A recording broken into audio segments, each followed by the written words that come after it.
ఈ పలమనేరు ఒడిలోనే పట్టావు నువ్వు నగలిని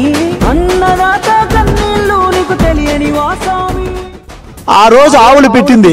ఆ రోజు మగ్గం తోలింది ఆ రోజు చిన్నప్పటి ఇంకా గుడ్లు గోదలు మేపింది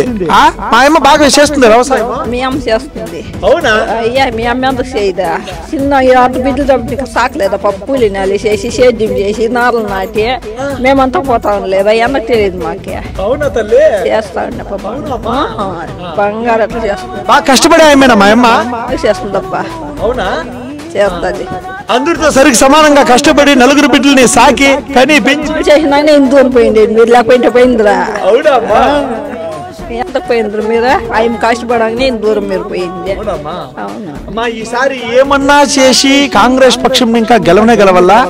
ఈసారి ఎవరిని చెప్పినా షర్మిలమ్మే సీఎం అయ్యేది సరేనమ్మా ఇప్పుడు 5,000 రూపాయలు ప్రతి ఇంటికి ఇచ్చేది కాకుండా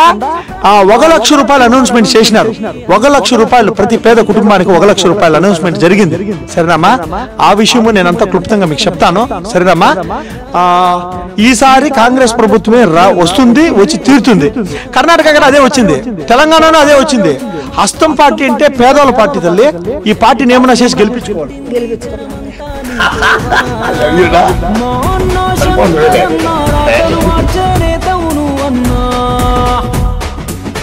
రాజీ లేని యుద్ధం చేస్తున్నావు నిరుపేదల పెద్దన్నా